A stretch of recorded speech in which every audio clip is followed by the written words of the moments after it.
lucky to have living with us a Dutch au pair at the moment, and she's wonderful. And I think you're real go-getting, energetic people. You also are well known for saying what you think, which sometimes can be a shock for an English person. But I think, sometimes that can be a bit of a surprise. But it's good. It's refreshing. I think it's probably a healthy thing. Uchthachten. I guess I'm talking Amsterdam here is beautiful. I think they like to smoke. It's pretty much what I know. The men often get together to sing, so they have lots of singing groups. Yeah.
Retired university lecturer, and after I retired I decided to be a volunteer on Puffing Billy one day a week. I'm station master, which means the day I'm on duty I run the railway for the day. If you know the Thomas books, Thomas the Tank Engine, there's a person called the Fat Controller. Well, I'm the Fat Controller for the railway. The uniform is what would have been the uniform worn by a station master in the 1920s, which is the era when this was a working railway. Basically, you're in charge of controlling all the trains, ensuring that they've got all the staff. Of course, they're on a roster, so I've just got to make sure that they're there. Watching the times and all of this going on, and making sure I know where all the trains are. If there's anything goes wrong, I've got to sort it out. And I also handle all the monies for the day. Part of my growing up was living in Upwey. There was quite a large Dutch community in the Dandenongs in those days. And Puffing Billy was part of my growing up. There were a lot of Dutch people living in Upwey, Tacoma and Belgrave in the 1950s. It's a bit strange when you think that Holland is so flat, and when they came to Australia they lived in hills with tall trees. Well, I'm retired, but I'm actually very busy because I've got a background in cancer research, and I spend a lot of time working with government on policy and representation for people affected by cancer and advocacy work for people affected by cancer. I live in Box Hill, which is about 15 kilometres out of the city. My father was a Lance. He was born near Alkmaar in 1912. He was educated in Alkmaar at Alkmaar Technical College, and these, I think, are some of the diplomas he got. There's translations of them, but right. But it was depression time, so he had difficulty finding work. I believe he was 5 years out of work. His older sister, who was 10 years older than him, was married to a ship's captain with KPM, and I understand they paid for him to be trained as a marine engineer, and then he joined the KPM in, I think, must be 1938, because here's his articles, his seaman's articles. And there's a diploma there of him for marine engineering. So then he was based in Batavia. And KPM, of course, worked up through to Japan, back to Batavia, back to the Netherlands. So he would have called into Australia as well. So that when war started, they were based in Batavia. His marriage certificate, for instance, has him as resident of Batavia. Then when that got overrun by the Japanese, KPM became based in Australia as part of the Allied Merchant Marine. So he was then on Dutch ships that were controlled by the war effort in general, and by the Netherlands government in exile. He was then based in Australia. I believe he and my mother met because my mother was an artist, did recitations and these sort of things, and was part of a group that during war used to entertain seamen who came in, provide concerts and this sort of thing for them, and somehow or other they met. I've never worked out how. He didn't talk much about the war, but that generation didn't. He didn't talk about the Medal for Bravery he got. We found out all about that. Well, some of it I only found out about today, but I only discovered that he had medals for bravery after my mother died, and she wanted me to have his medals. So he was a very modest man, but he was terribly proud of his children. He really was. In the 1950s, in Australia, in winter you played Australian rules football, and in summer you played cricket. That was the only sport that was offered. My father couldn't help me with either. Didn't understand cricket, and he didn't understand Australian rules football. And in those days, nobody played soccer. So that, yes, there was that immediate difference that my dad was not like other people's dads. That was a difference. But there were other advantages. He could tell us about things, like when he was a seaman in the Merchant Navy during World War II, he was in Montevideo Harbour for the Battle of the River Plate, which they later made a film about, and he took us along and told us how wrong the film was and what it was really like.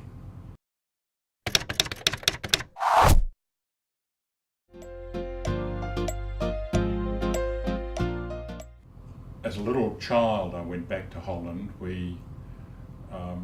My father's sister and brother-in-law and their family spent the war in Japanese camps in Java and Malaya. So after the war, my father found them, brought them back to Melbourne where they lived for some time, and then repatriated them to Holland. In 1947, when I was just 1 year old, we went over to Holland for a year and lived there for a year because, of course, my grandparents didn't know that my father was married until the end of the war, and by then he had 2 children. So it was a matter of meeting the family and doing all of those sort of things, and there wasn't air travel in those days. Then I've been back quite a few times since. We lived in England in the early 1970s, so went across there and met all the family from time to time, and every time we go to Europe we catch up with them. And they've been out here as well, some of them. When I went to school, everybody else in the class had a British name. I was the only one in the class with a European name, so you were different. That was before we had lots of immigration. by the mid-1950s, there were lots of European migrants coming to Australia, and so that started to change. So you were always a little bit the odd one. I can remember very early on, it would have been grade 2 or 3, that somebody else with a different name turned up, a new migrant, and they immediately sat next to me because the assumption was that I would be able to understand their situation, even though I'd been born in Australia and had an Australian mother. I don't think I'm very Dutch, no. Again, the policy in the 1950s was assimilation. So a lot of Dutch people, when they came here, the attitude was, you are now living in Australia, we speak English. You spoke English at home. My father never spoke Dutch. Yes, we've got mementos and ornaments and this sort of thing from Holland, but no, I have very little Dutch culture.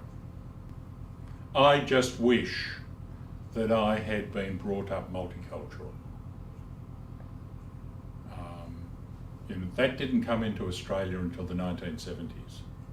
Before that it was assimilation. You lost your original culture. And I think Australia is the poorer for that. Yeah, I wish that I had been brought up to speak Dutch, yes.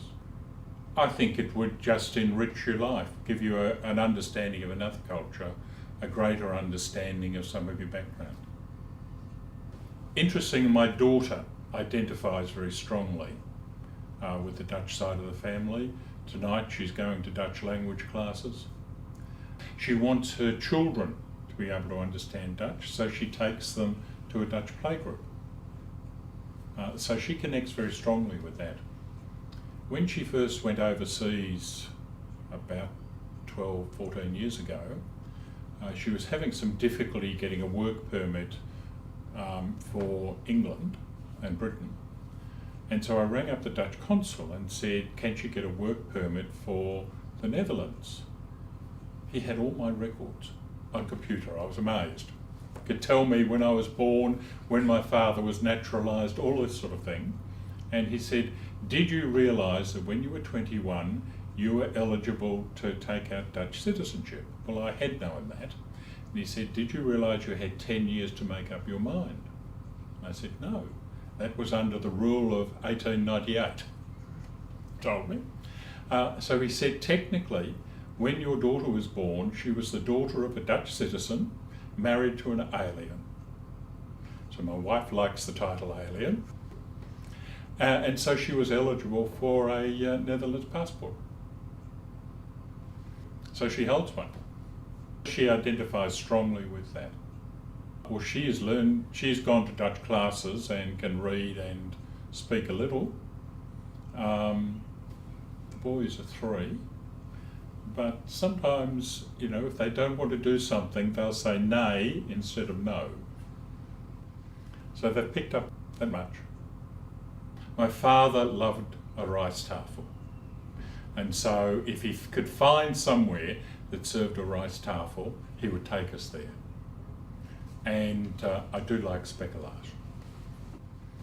So I have a box of them at home. There's not a lot of other Dutch food that I really remember, although we used to, in the 1950s, New Year's Eve, we would always go to other Dutch people's place and have oliebollen and appelfloppen.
dochter van 9 jaar oud.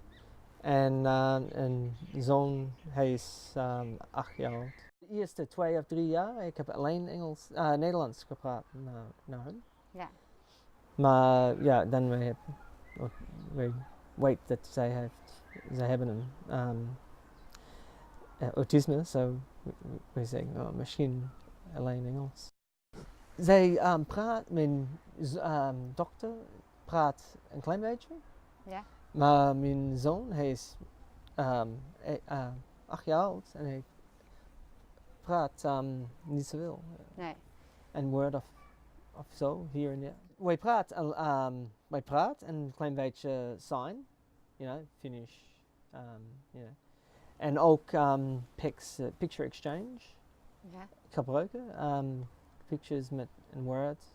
En I want help, please, So een klein beetje Auslan. Of Makaton is voor kinderen, Auslan voor kinderen. Zij leert, maar Kirsten, zij praat een klein beetje, zo we denken dat zij praat.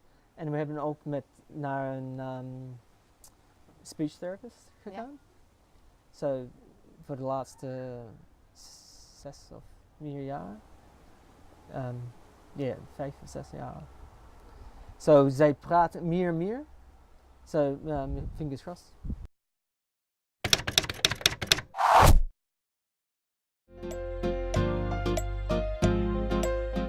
Ik was hier in Australië geboren, in Melbourne. En ik ben 49. En mijn vader en moeder komt uit Venlo.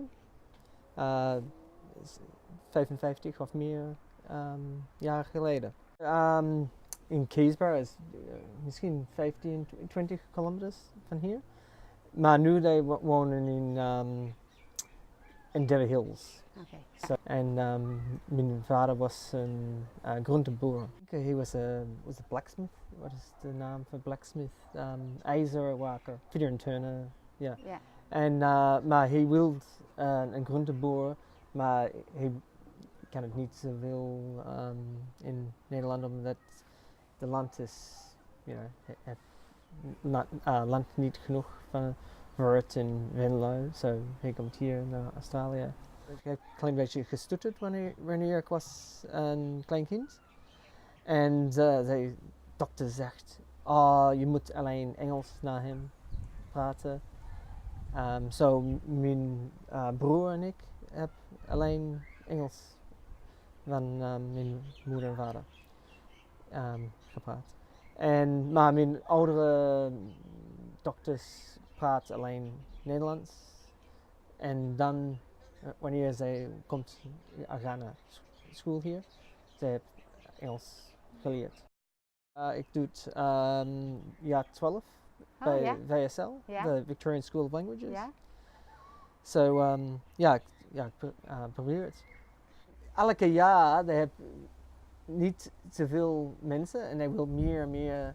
And so for some reason they come up with this rule that they have to do a minimum of 12 students within 3 years, and otherwise they won't continue it. It's not popular enough, or it doesn't have enough students. Ja.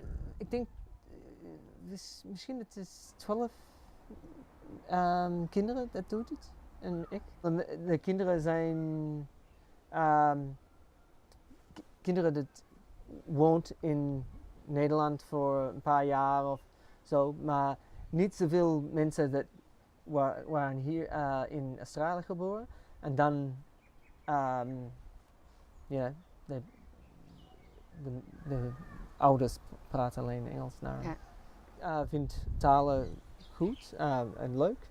En ik wil een andere taal. Zo, Nederlands is de goede voor mij. Ja.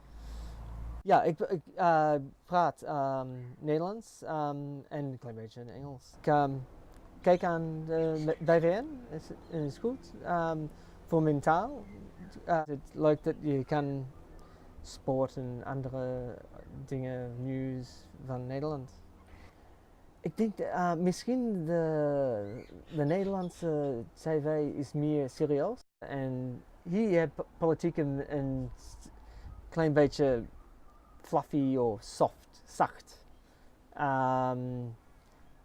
En een klein beetje serieus met wat mensen denkt en elke mensen, niet alleen the politicians. They just seem to be a bit more serious with how they look at things and their attitudes. And here they're a bit superficial. Mijn familie komt uit Nederland en nichten en tante en oma. So ik vind het leuk naar vakantie gaan. En ik heb 6 jaar geleden en 15 jaar geleden gegaan. En ook wanneer ik was 6 jaar oud, in 1968. Australië, omdat ik heb hier in Australië geboren en ik woon hier tot ik is gestorven. Gestorven, ja. En ik heb mijn kinderen hier en mijn huis. En zo, ik denk hier is meer Australië en een klein beetje Nederland. Ik heb een Limburgse vla gemaakt hier vandaag. Ja, goed zo. Een kersenvla. En vind het leuk. Wel, de recept is je doet bakker, bakersdough, Ja, morellakessen. ja. Ja, ik heb hier in Red Hill gepikt. 2-3 maanden geleden. In Red Hill is een plaats 50 kilometers van hier. En zo'n morellakessen. Je kan hem ook in de jars pot, maar het is niet zo lekker. En dan voor een pitten uitgegaan.